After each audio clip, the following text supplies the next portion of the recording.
We are now looking at the final, unavoidable requirement of all life processes, the biological process of excretion.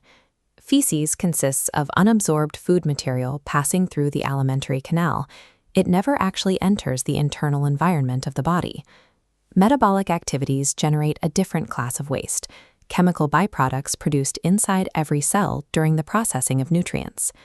The most pressing of these threats are nitrogenous wastes, harsh compounds like urea and uric acid. If these microscopic molecules are allowed to accumulate in the bloodstream, they rapidly reach lethal levels of toxicity. The active biological process of removing these harmful metabolic wastes from the body is exactly what we strictly define as excretion.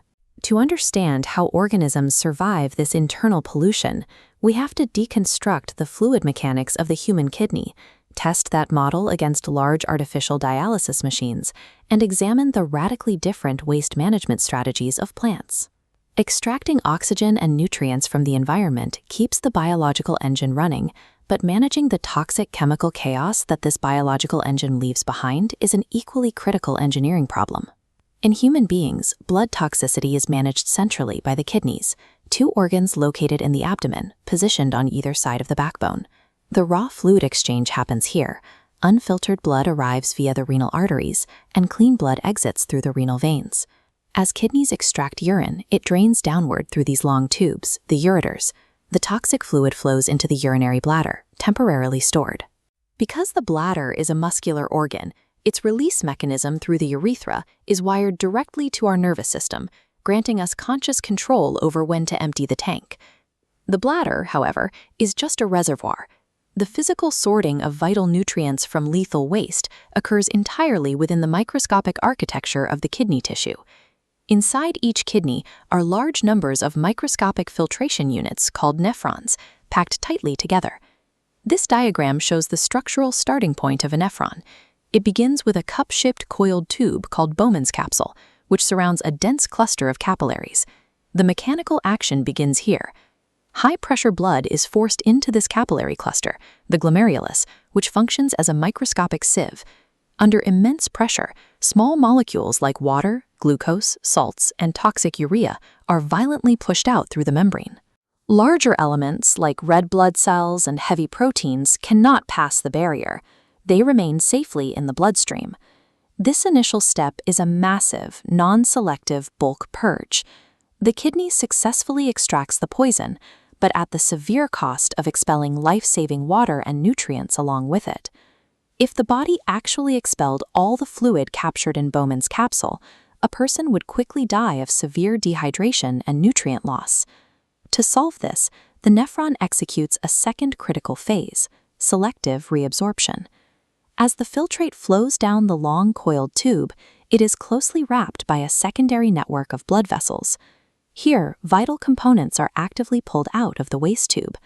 Amino acids, glucose, and salts are selectively returned to the blood.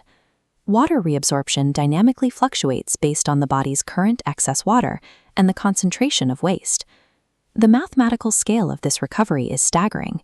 In a healthy adult, the initial filtrate produced daily is about 180 liters, yet the volume of urine actually excreted is only 1 or 2 liters. A biological kidney is a highly calibrated, energy-intensive reclamation engine that rescues 178 liters of vital fluid from the brink of expulsion every single day. Because this precise balancing act is required for survival, mechanical failure is catastrophic. When infections or injuries restrict kidney activity, the rapid accumulation of poisonous wastes leads directly to death. In the event of kidney failure, we intervene with an artificial kidney, a device designed to perform the blood sorting task mechanically through a process called hemodialysis. The patient's blood is routed through synthetic tubes with a semi-permeable lining, suspended in specialized dialyzing fluid. This fluid shares blood's exact osmotic pressure, but contains absolutely zero nitrogenous wastes. This steep gradient forces toxic waste out of the blood into the fluid through passive diffusion. The purified blood is pumped back into the patient. But looking closely at this mechanism reveals the critical limitation of our own engineering. While dialysis perfectly replicates the passive initial sieve of the nephron, it features absolutely zero active reabsorption. human engineering can successfully mimic the osmotic diffusion of toxins, we cannot yet replicate the microscopic active transport pumps that pull 178 liters of life back from the drain. While animals rely on precise, pressurized fluid plumbing, autotrophs survive using completely different strategies. Plants undergo massive amounts of metabolic synthesis, yet they operate with zero dedicated excretory organs. They handle gaseous wastes effortlessly. Oxygen from photosynthesis and carbon dioxide from respiration simply diffuse into the surrounding air, while excess water is lost directly through transpiration. For solid and nitrogenous wastes, a plant's primary strategy is cellular sequestration. Deep inside the cell, large vacuoles absorb and permanently isolate the toxic materials. Plants utilize the fact that many of their tissues consist of entirely dead cells. They turn their own inert structure into a safe internal storage facility. They also employ a strategy of structural shedding.